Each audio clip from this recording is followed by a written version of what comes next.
the game that we're in is SaaS. It's very competitive, right? You need to move fast. You need to get market share quickly. You need to get innovations out the door and sent and shipped to the customers. Right. And that takes money. This is Funded, a show where founders who raised millions in venture capital share the gritty side of what it actually took to get that money in the bank. I'm Jason Ye. Not too long ago, I was trying to get my ideas funded. And back in the day, I was a VC listening to founders pitch me for money. Life in general, but especially life as an entrepreneur, is unpredictable. You think you've got it all figured out, and then bam, you're forced to make a decision between two completely different paths. One path looks safe and predictable, the kind your parents and friends nod approvingly at. The other path, well, it's a little bit more wild, a mix of potential, anxiety, and a whole lot of unknowns. The truth is, every entrepreneur has faced a moment when they have to decide, play it safe or go all in. Today's guest, Michael Diesu, co-founder and CEO of RevenueRoll, has had to make this decision multiple times. First, when he dove headfirst into the startup world against the encouragement of many to take a more traditional path. And more recently, when navigating the shifting winds of a fundraising market that went from hot to ice cold in a matter of months. The choice to become an entrepreneur seems to be working out. And in fundraising, he's been a winner. RevenueRoll impressively raised their last round, a $2.5 million seed round, led by Innovating Capital, at the end of 2023 in one of the most challenging fundraising markets on record. Before we talk about his big wins, tough lessons, and the process behind closing his seed, we need to start where it all began. Because those early days, those first decisions, they set the stage for everything that comes after.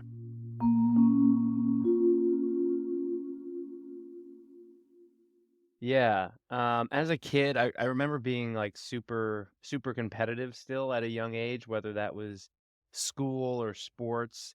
But generally, no, I don't think I was anywhere near as outgoing as I am now. I definitely was a super shy kid and really was just focused on studies, I would say, like grades, 3 through 6.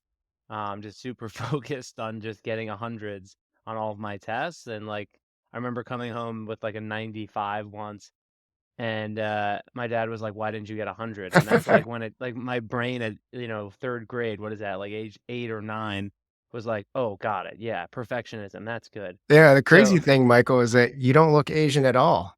I can say that because I guess the listeners know that I'm Asian. No, but that's like that's a parenting style that I'm very accustomed to. Can you tell me a little bit about your parents? Like, were they role models on the entrepreneurial side? What were they like? Yeah, my dad still does, owns an exterminating business for nearly 40 years now. So Wow. ever since I was a kid, he was an entrepreneur, had many employees. So definitely always looked up to him in that way. And I think what I really, in hindsight, what I liked was that he was always still available. He was still at all like my games. He would still like take me to practice. Granted, he would work super late, right, in order to make up for that. But that didn't really like hit the forefront of my mind again until I started my own business. Yeah. But that him being able to make his own schedule and structure his own life while providing was definitely an ideal that I strive for. Super cool. So, you were a bit shy growing up, but you did have this like entrepreneurial role model to look up to. Did that kind of push you in a certain direction as you got older? Was it in the back of your head that you would always start a company, or did some sort of thing push you in a different path? I'm always curious about that. No, I mean, not to go back to the Asian parents thing, but like they just basically were like, "Oh, you're just going to be a doctor, right? Because you're smart." And like family members and friends like just assumed like that's what you're going to do. You're going to be a doctor because that's what smart people do. And um not to cut ahead through childhood, but like in high school, like I was just like, cool, that's what we're going to do. So applied to like 20 something schools to be a doctor. um Ended up not wanting to do that. Thank God I applied to a school on my own accord Mm. for economics and my own, what I really wanted to do deep down. And I got in, and was able to, like, at the very last minute, make the right pivot, and, go the way I wanted to deep down. Funny, That's right? Because I have that's parents that awesome. were I mean, entrepreneurs, but I feel like just that's how society was structured. Like, US doesn't it doesn't encourage entrepreneurship as much as one would think, right? They're not Yeah, even teaching us I personal finance in certainly. school or how to do anything. So, Yeah, I mean, it's a crazy parallel to my background. Certainly, it was driven to always get hundreds, and the expectation was that you just go to the best school that you can and get the highest paying, like most prestigious academic style job that you can. You know, that's a doctor on one side, but it's also a lawyer on the other side. And so, yeah, and I didn't have the entrepreneurial role models in my life.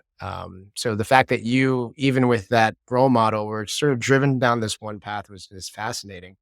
Um, Usually, I don't touch on this because I like to jump to the company and fundraising. That's what we talk about. But do you mind sharing a little bit about what switched in your mind? Like, what was the thing that got you to start working on Revenue Roll?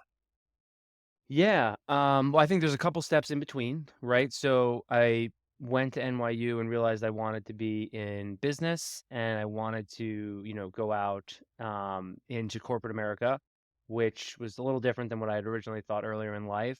Went into strategy consulting, worked my way up there, got the usual promotions and worked there for 5 years.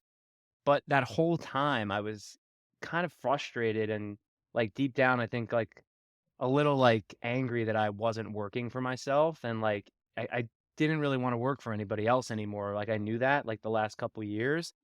But other ideas had come across my plate from colleagues, from peers, classmates, but nothing really stood out until my co-founders Alec and John explained to me their vision for this business. It really struck a chord where it had the massive problem size, but the really simple solution that Hmm, I felt like that was a good mix, where like the product is so technically complicated, but yet so simple to explain and to sell. And I was like, I can grow that. love that. So you started getting this itch, this bug, like I want to work for myself, and I guess you had co-founders who had a bit of an insight into a problem that you wanted to help scale. I love that path. Now, now I'd like to shift over towards the topic that we're so fascinated over here with. Um, and when I look at people's fundraising histories, I can usually kind of at least guess around some of the story that went through the fundraise. And the interesting thing about your at least announced fundraises were that you raised a pre-seed round from Irreverent VC, which was announced in in January of 2022. And then you went on and raised a seed round from Innovating Capital, announced in November of 2023. The the staging, the cadence of that fundraise, Michael, for me, means that you probably raised your pre-seed at a very, very heady time in the market where lots of money was being thrown around. And from my experience, a lot of big valuations relative to traction, which was great at the time, but for a lot of companies set them up for a very difficult seed raise, which means like, could you actually grow into that valuation that you had before? Could you grow past it? Could you show people real traction? So let's let's start if you don't mind with the pre-seed. Did I get that right? Like, are you going out to raise as a first time founder in an amazing market where you were able to raise fairly easily? How did that go down for you? I mean, that was probably the easiest fundraising environment ever, Yeah. right? It's when they printed all this money and gave it out to everybody, and everybody felt super rich, and everybody wanted to throw angel checks everywhere. And I really think that is the cause of it deep down. But it was a great time to raise money. We were pre-revenue, basically, pre-product. We had pedigree. My co-founders are equally strong resumes as myself. Like it was a great team. It was a great problem. So I definitely think we stood out. But yeah, I think that we could have raised $1.5 million right now at this stage today, or at that stage today. No, no, it's a very different market. And I think it got a lot of people, I think you're right, kind of over their skis when the valuations kind of normalized and they tried to raise again and they're doing a down round on a seed round. And that's a no no for a lot of seed funds. Yeah. So let's zoom in on that, and feel free to share what you want to share, and you can glaze over what you don't need to share. Um, but where I like sort of starting to double click and zoom in is what's happening in the company before you go out to raise your seed round. Like you had raised a $1.5 million. That's what was announced. $1.5 million pre-seed round. And then at some point over the next, call it 12 to 16 months, the thought comes into your head that we need to go raise again. Do you remember what was going through your mind? What was happening at the company that sort of triggered this idea of like, this is now has to be our time to go raise the next round? Yeah, I mean the pre-seed round is really, I would almost call it a rolling round, right? It was more of a bringing on angel checks as we were building this product. Andrew at a Riverent, and some of his LPs were the biggest checks that really put the lion's share of capital in. But we were really building this as we were raising, and effectively, right where we got to around, I would say a few months after the pre-seed was done, was we finally had like this prototype. We were now bringing it to the market, beta testing it. And then by early 2023, I would say almost a year after that pre-seed closed, the product that is RevenueRoll today was live Mhm. and was starting to get significant traction. And so like I would say that's the role of a pre-seed, right? Is to get, I think, product market fit. And, luckily, we had raised a lot of capital. We had plenty of time. We were patient. We really spent 2 years building the product that is RevenueRoll today, and it's been Mhm. live in the market for about a year. And because we had that time and we weren't pressured by our VCs to spend and to spend it all on marketing and grow, grow, grow. No, Andrew and other investors were very focused with us on taking our time, getting the product right, and it paid off. Right, we saw a lot of scale in 2023 to the point where we decided let's raise a seed round and let's build out a team underneath these founders to take it to the next level, and that's where we are today. And when you said So Andrew, I you're would talking say, about Andrew Gluck at Irreverent? yeah, correct. Sounds like a great partner. So you actually launched a product that started um, gaining momentum before you even ever had to think about going out to fundraise. Did you still have quite a bit of runway? I think you mentioned, or you acknowledged that you actually had a lot of time. Yeah, I mean, we did. I mean, we had probably, what was that, like over 2 years from the inception of the company to when we had to do a seed. It was over a year from the pre-seed to the seed. So we were in a strong spot. It was more of, now we know the product is in a good fit. We know that people want this. They want to pay this price for it. Here's how we start to have that exponential growth.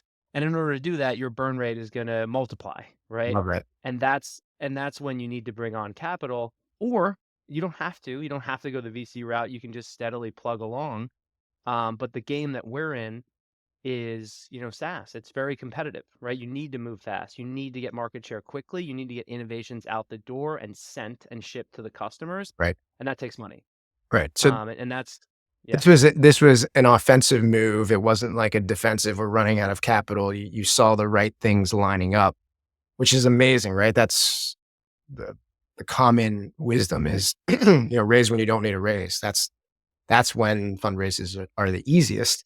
Now, at the same time, you said that you launched your fundraise in January of 2023. Not too long after that, crazy stuff started happening in the venture yeah. capital markets. So walk us through that. Were you like, we launched, it's going well.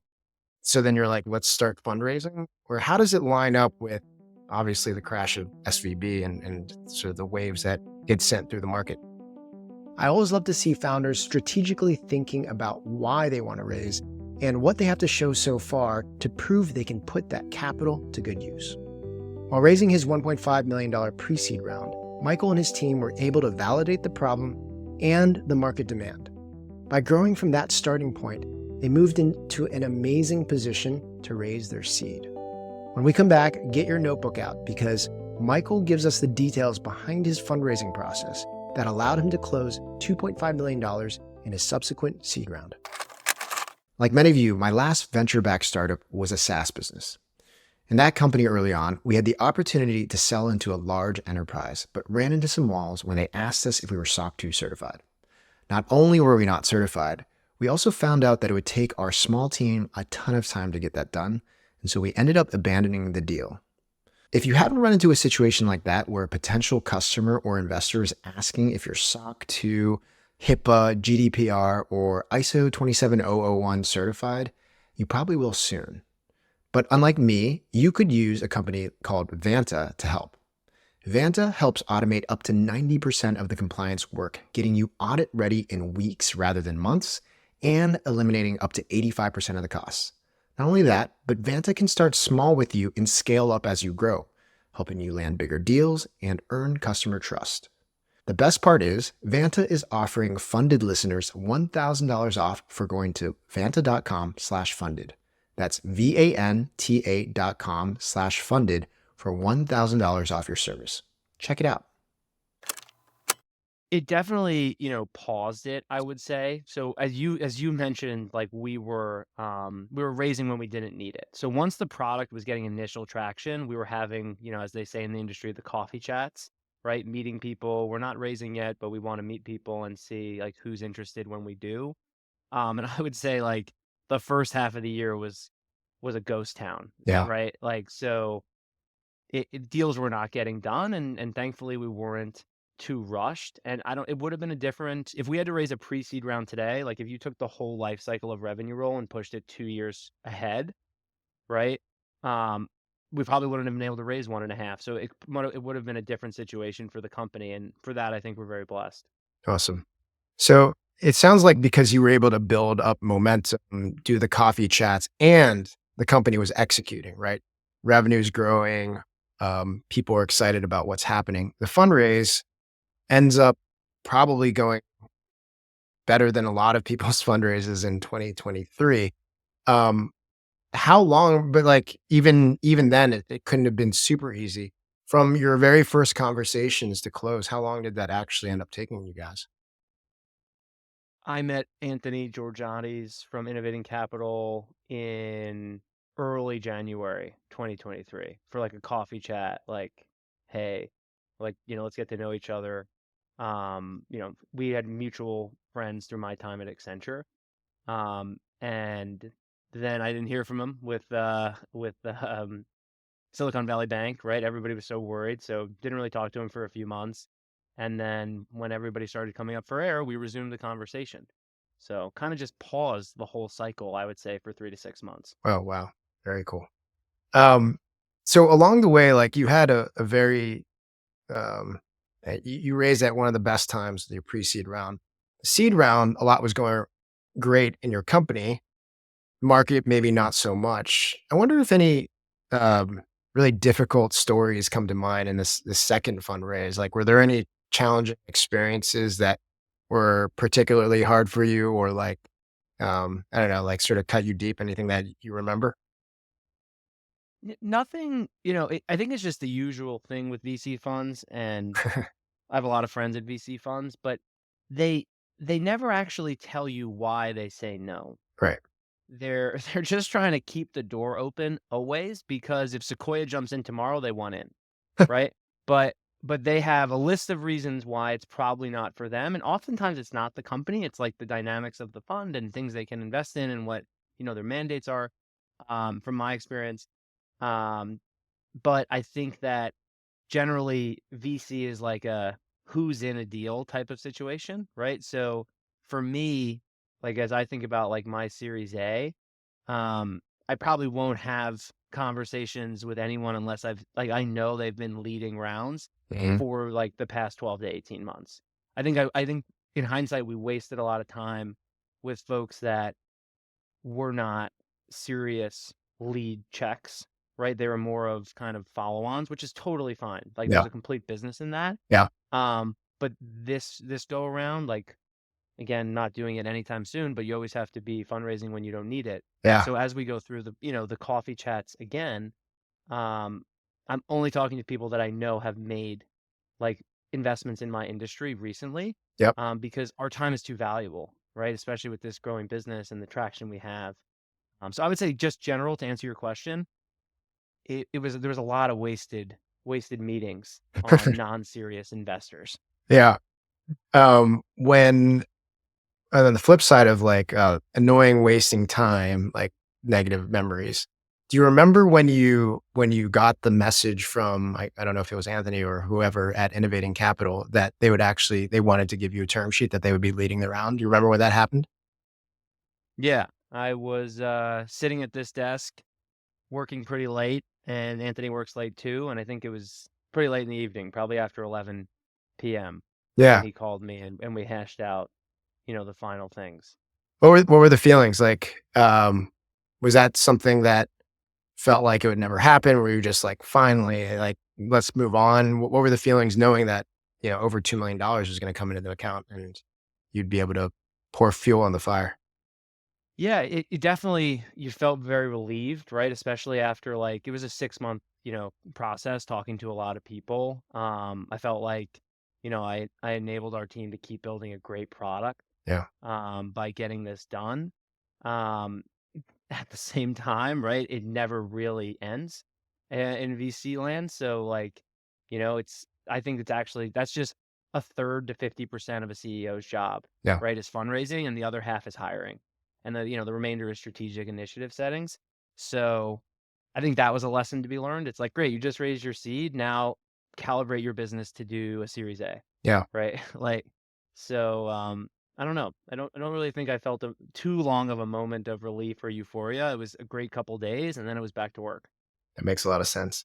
Um, I like asking this question of founders who have gone through it, but in particular you, because there are so many founders whose only exposure to venture capital and startups and fundraising happened right around 2021, right?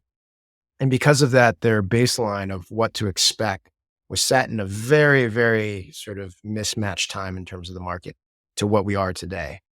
But you were able to like, sort of launch your business right around that time, then go through a correction in the market, challenging times in VC land, as you called it, uh, have to pause and then restart a fundraise, actually get it done and get back to work. You're now already thinking about your Series 8, even though you have multiple years of runway. If a new founder were coming to you, a friend or an introduction, and they're getting ready to think about fundraising, their first fundraise, are there any like big pieces of advice that you would share with them based on your experiences of vastly different markets in a very short period of time and the 2 to 3 years that you've been running RevenueRoll? I would say raise less Hmm. than whatever you think, and I would say half of your burn rate is actually probably a waste. And I would say that like, just using like the old Pareto principle, right? There's probably like that top 20% of what you're thinking or what your CTO is cooking up. That's what really matters.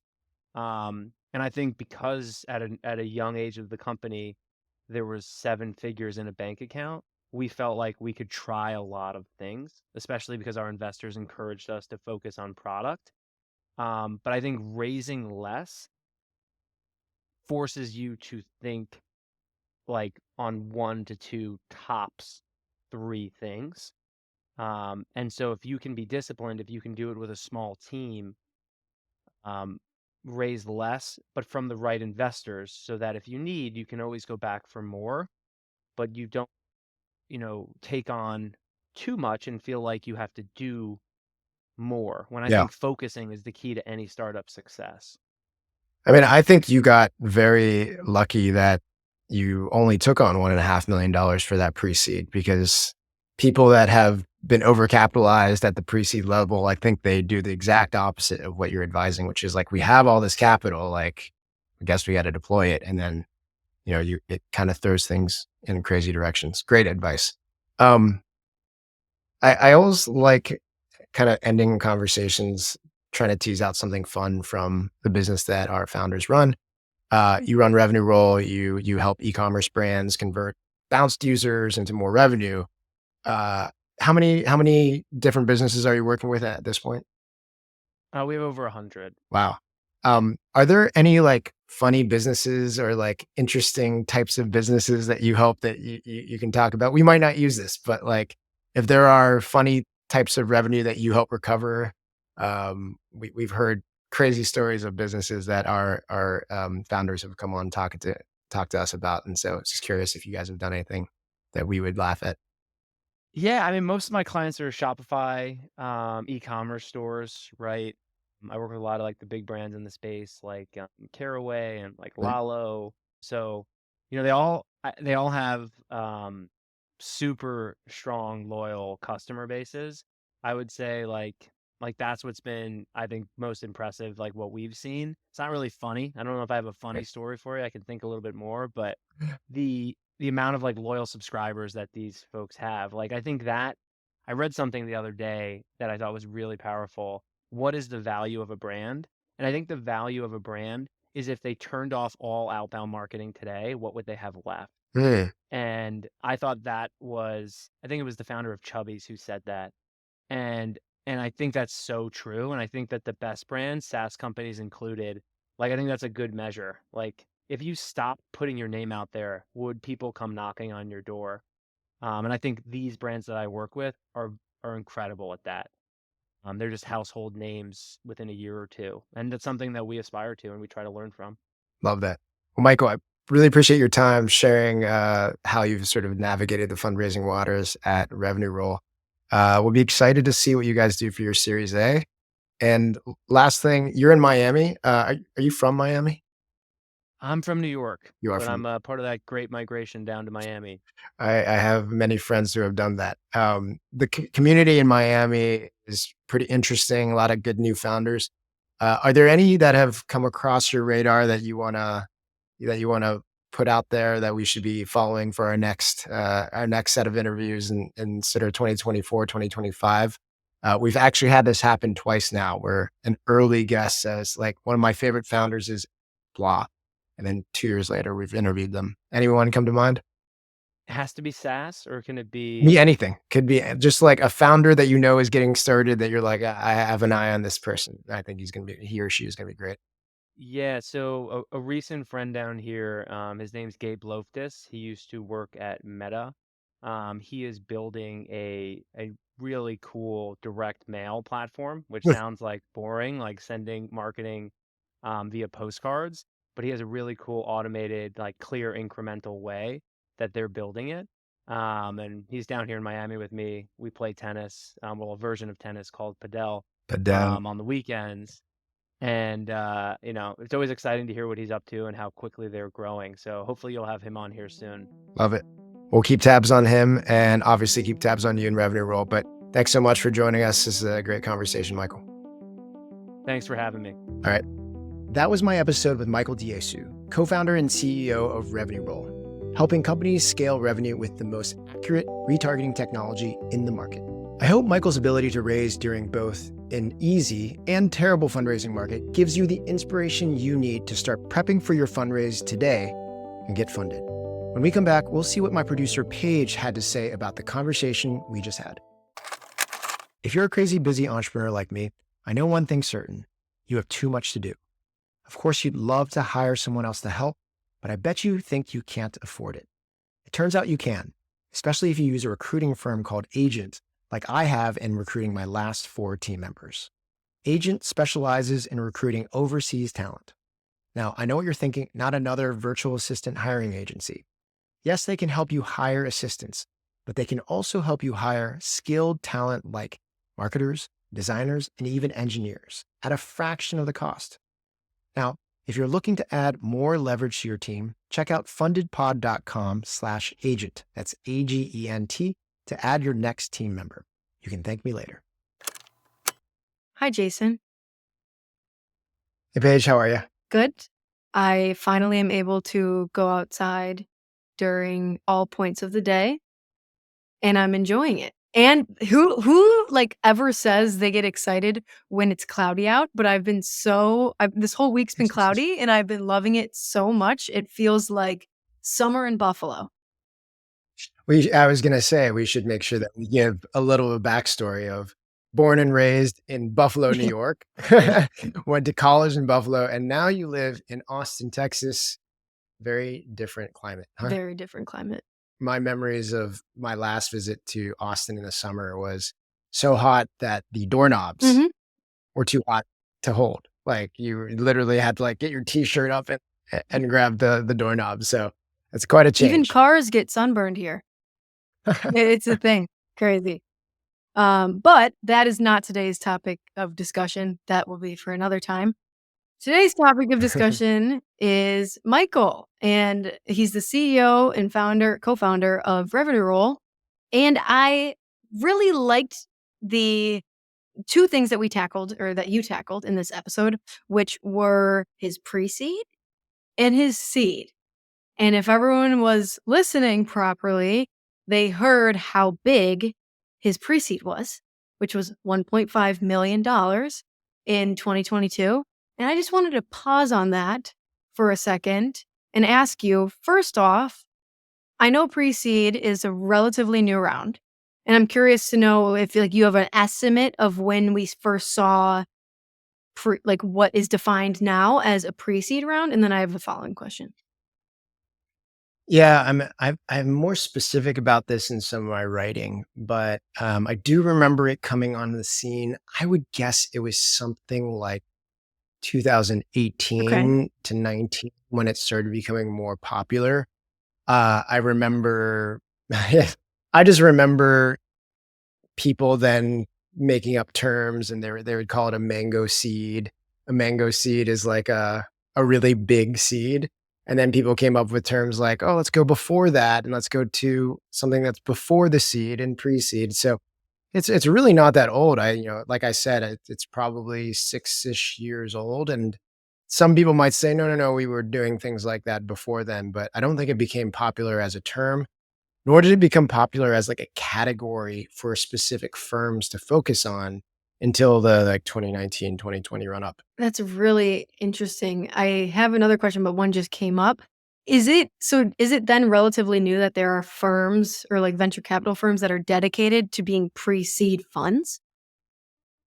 Yeah, it's just a weird thing where seed rounds started getting bigger and bigger, as in like, oh, we used to want to invest X million dollars in the round before a series A. Or And then people were like, oh, we were gonna put more money into that, more money into that, more money into that. And then there became this like little middle ground between angels and that the growing size of the seed round.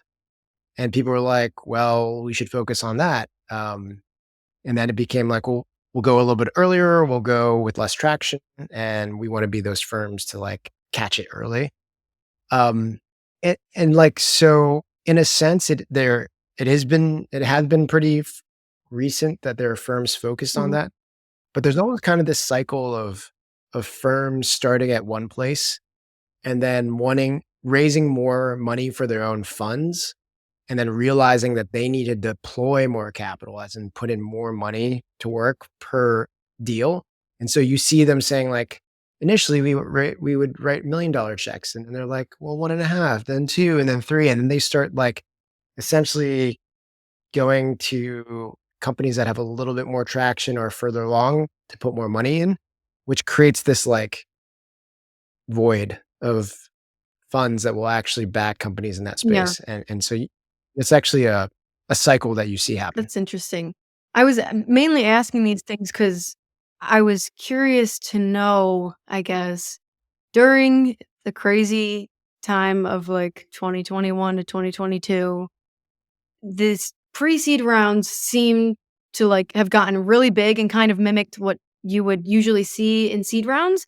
And I guess now that we've moved through that and things have changed, I was wondering if you think it's kind of back down to what it was before. Like I guess when I think of pre-seed, I think of like, I don't know, less than a million, like $500,000. Yeah. I don't know if that's way too low but that's what I think of. And I think of seed around like the lower million range. And I yeah, you go for it. well, no, I think you're right. And like your instincts are correct. In the bull market over COVID, people were it was called the ZERP era, the zero interest era, where people were just getting access to capital, funds included. So when they got all this capital, they needed to deploy it. And they were like, oh, we need to invest. And they were just being willy nilly with it. Companies that in the past maybe deserved getting $500,000 or $1 million, people were putting $2 to $3 to $5 million just because they wanted to put the money into companies. Um, we are no longer in that exuberant Yeah. era where anyone with an idea can like wink at an investor and get a few million Sure. dollars. So that is pulled back. I think there's a little bit of I don't know. I think there's a little bit of an imbalance. There's still a little bit of additional exuberance around AI. Everyone else seems to be crammed down to having much more reserved expectations around how much they should So, like, raise, an AI greater pre-seed could still expectations. be pretty hefty, but, like, And AI recently with the right elements, yeah, can still be so pretty then this hefty leads for me to sure. my next question, which is this finger in the air, which you like to say, pre-product, pre-revenue, SaaS product. What do you Well, think RevenueRoll would have been able to raise for a pre-seed in today's oh my market? God. That is the right question, right? That is a great illustration of where things move and how definitions of rounds and round sizes and where the cutoff or traction points need to be in order to raise. Those are always moving. So founders need to know what the market Mhm. is. I can't remember if Michael said what his background was. Um, I don't think he had sold a company Nope. before. I don't think he had the credibility to be able to be like, you should raise, you should invest in me. So today, someone without a crazy credible background where someone could take a flyer bet on them, pre-product, pre-revenue, those companies aren't SaaS, just pure SaaS. Those companies are not raising money. Wow. They just aren't. He would not have raised It's money. crazy. It's been Good thing wild. is I can be 100% confident in that because we can never test it. Yeah. But I'm telling like those companies with those statistics and those backgrounds and those profiles, they are not raising money It's today. crazy. The bar has gone higher and higher and It's higher. crazy. He mentioned something that I don't think I thought I understood, but now I don't think I understand, which he was talking about the pre-seed round, and he was calling it, he views it as a rolling round. I always thought of Hmm. rolling rounds more so as bridge rounds, or I don't know Yeah, if I guess what I'm asking you is, can you give like a quick little beginner's definition of the difference between a of course. rolling round and a bridge round? Actually, I know what a bridge Sure. round is. I know what a bridge round. Well, we'll talk about a few of those things and where you might have gotten confused. Again, everyone out there is so glad you asked the question because most people, like, even if they understand it a little bit, probably don't know it super, super detailed. So let's get into it. Um, so first, I'll just describe a bridge round. Bridge round isn't really applicable here. The only thing that might have got you to think about it is bridge rounds are usually Yeah. smaller, and bridge round are exactly like the terms used are used to describe what it is, which is you are raising money to build a bridge to actual bigger round, like bigger fundraise. So a lot of times it'll be like, oh my God, my company's running out of capital, but in 2 months, we will have launched this product, which will actually generate the revenue, which will give us the numbers and create the story that we'll need to actually be successful in fundraising. Instead of raising now, like the full round, we want to raise a bridge round, a smaller stub to get us the what we need in order to run a full fundraise. That's usually Yep. what we think about bridge rounds for. Sometimes it's a bridge to an M&A, an M&A event, so a sale of your company. You don't need a full fundraise, you just need a bridge to that, but everyone should think about bridge as an actual connector between the point like the current point in time and something that you're trying It's to get almost to. like it's gonna help you finish that one milestone or thing you said you were gonna do so that you can Exactly. okay. Exactly. Exactly. Now rolling rounds could be done at any time. I think when you describe a rolling round, it's just like, let's say I wanted to raise $2 million, or in Michael's case, $1.5 million. A rolling round is like you're talking to a bunch of people, and Paige says that Paige is interested in investing $200,000. And you're like, great, collect the money, put the money in $200,000. And you're just continuing to like talk to people as you're running your Oh, company, not really oh, running like a full process. And opportunistically, when someone says that they want to invest, you're like, yeah, jump into this round. It's still open. We're like, it's a rolling close, is what they say. It's like, we're just rolling the money in. And the reason I think Michael attributed or like sort of equated pre-seed rounds with rolling rounds is that honestly, inexperienced founders who don't run processes, who like don't need to raise that as much money, it all kind of lends itself to doing this thing where you're just kind of like, oh yeah, talking to people and collecting money when you can. So it probably happens more often than not in the earlier stages of companies. that makes sense.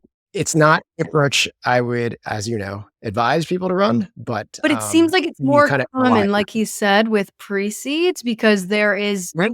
at least what I have noticed, I don't know if it's always like this, but there's way more like friends and family, angel involved. That's right. It's usually, I would say, correct me if I'm wrong, is it not that common to have a pre-seed round that's just venture firms? Maybe it is. The right, it's somewhere in between, but yeah, like there are pre-seed funds who will write the vast majority of a check of a round size. They'll write a check that fills it up, and then Okay. yeah, small checks will come in. Some will be angels, some won't be. Yeah, I think the idea that multiple people, multiple entities, people that things that write checks would come into a fundraise over a course of months and months and months, little by little by little, that's very unlikely to happen with funds. Yeah. It's more likely that you're talking to a bunch of angels or whatever, and you're saying, Paige, join us, Jason, join us, Jonathan, join us. And so that is another reason to Michael's point that you see rolling rounds happen in the pre-seed. But like, I don't want people confused that pre-seeds should be rolling rounds. I Okay. just don't think that's like a very good approach. I would much rather people go, even whether they're angels, individuals, or pre-seed funds, you try to like figure out all the people you're going to talk to as much as possible and then go talk to them all at once and try to close them all at once and then get back to work. I like that. Like, you can still apply the calendar density aspect to things, even if they're Sure. not a regular venture firm. Like, you could still That's right. grab a list of all the different pre-seed, angels, whoever else, and still yeah, I feel like that's looked over a little Yeah. bit. That's great. Um, Yeah. I mean, the dynamics of influencing people to invest, whether they are a partner at a fund or an individual writing their own check, they're very similar. It's like, want to feel like other people are doing it. They want to feel like other investors are joining. They don't want to just be on their own, having to decide to commit to you and trust you. They want like those signals pushing you. And that's why you run a yeah. process. Obviously, I kinda wanna move on to the seed round for a second. Obviously, he ended up they must be doing something right because and this is creds to him and his whole team because they ended up closing a really good seed round less than a year later. And I wanted to highlight because obviously this round was raised when the market was going through a lot of stuff. SVB had happened a few months after he started trying to raise. It was just messy and there was a lot going on. And I really liked how he mentioned that he met Anthony from Innovating Capital, who ended up leading the seed round early January 2023 for coffee. Mhm. And then stuff went down, SVB, all that stuff, things were Right. changing. And he hadn't talked to him for like 3 to 6 months and it paused. And then they picked up the conversation. And I just wanted to highlight that because I feel like people can obviously he was in a good spot because he had raised a pre-seed round. He didn't have to worry that much. But it is cool to see how sometimes good things take time. it and I just wanted to call Yeah. that out.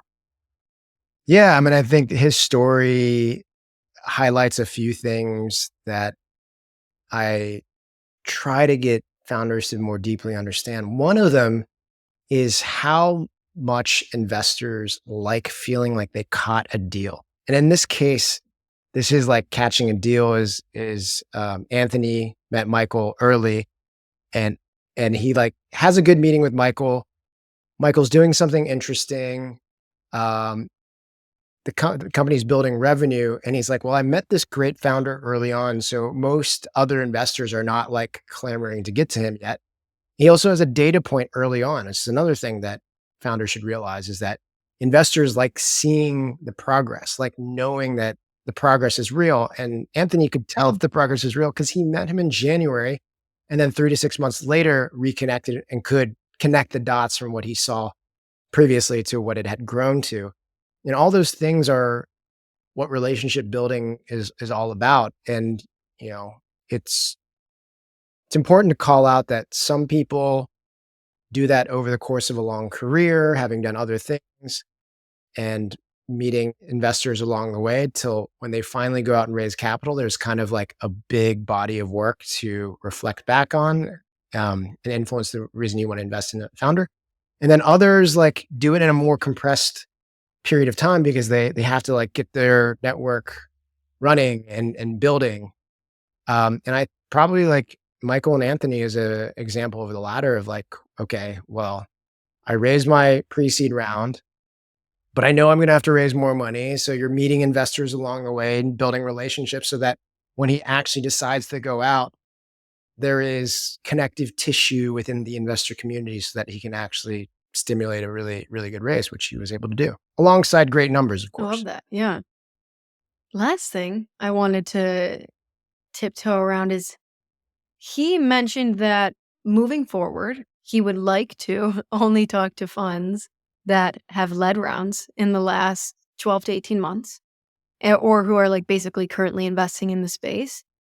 And I guess I don't even know if I have a specific question around this, but I guess I'm a little bit confused around what it means to be a lead and if like, are there certain firms that are just always lead? Like, can't you go back and forth? How do you know? Like who is a lead and who isn't, or is that just something constantly changing? Um, I wanted to make a snarky comment first, which Ah, is I'd like to be 6'4" and dunk a basketball.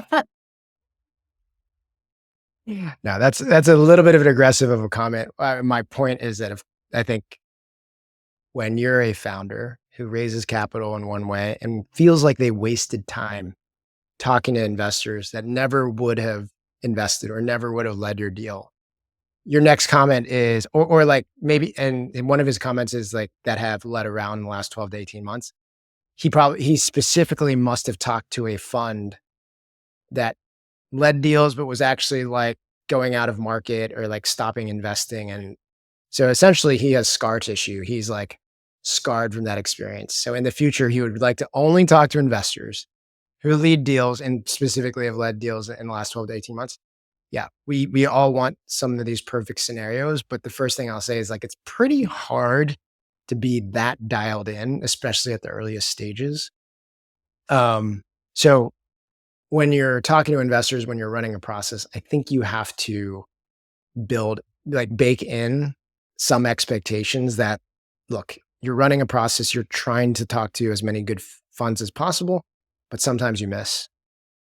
And then to your question of like, what does it mean to lead? What does it mean to not lead?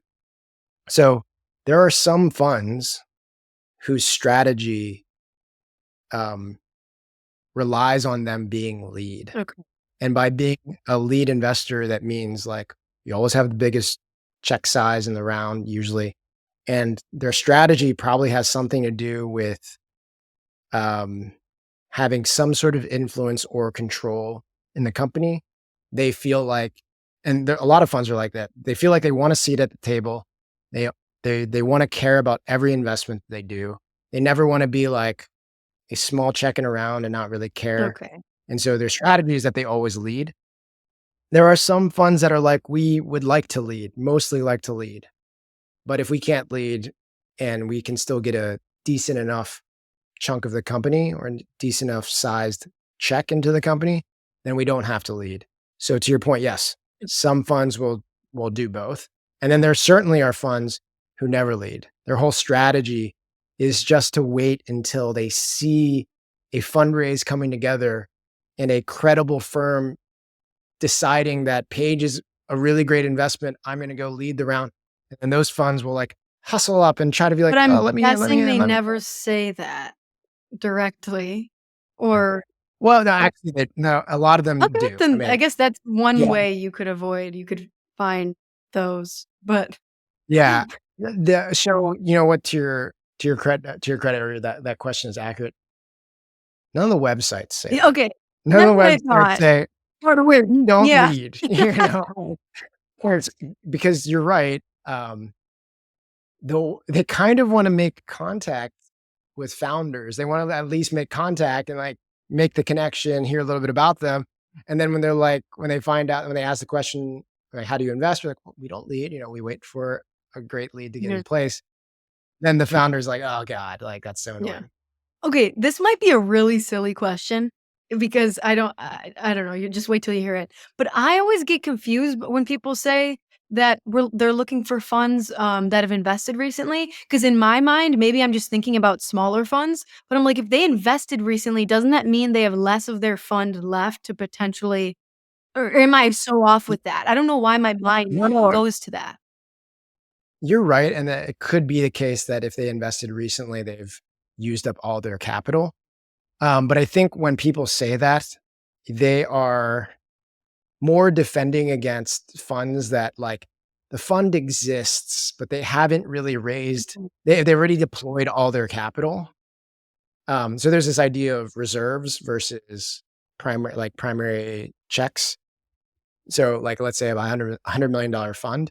Sometimes firms will invest 50 million, half of their funds or a portion of their fund into first checks, and then they'll reserve the second half for follow-ons or for extenuating circumstances where they need to put more money into the company. And so a lot of times a fund can be alive and exist, but they might have deployed that first 50% that they said they were going to. And that's annoying because then those funds will still take meetings so that they're like still in the flow of information. But at the end of the meeting, they might say like, we're actually in the middle of raising our next Oof. fund. The timing might work out. We'll let you know. And that can feel like this huge waste of time. Oh, yeah. I totally feel that, Michael. That's tough. Yeah. I think reading between the lines, Michael has a little trauma Well, there. Jason might feel differently if he ends up being able to dunk. So That's we'll true. we'll, That's we'll true. check back on this opinion. Yeah. Awesome. Debrief? End? That's one way to call it. And yes, that's the debrief. If you're looking for more insights, strategies, and support around fundraising, subscribe to our newsletter. It's at fundedpod.com/newsletter. And find me on social. I'm at Jayeh, that's JAYYEH, on almost every platform. I respond to DMs and newsletter replies, so hit me up. This episode was produced by Paige Randall. Hey guys. Thanks also to John O'Lee from Adamant. Hey, everyone. And as always, one last thanks to our sponsor, Avanta, the leading automated security and compliance platform.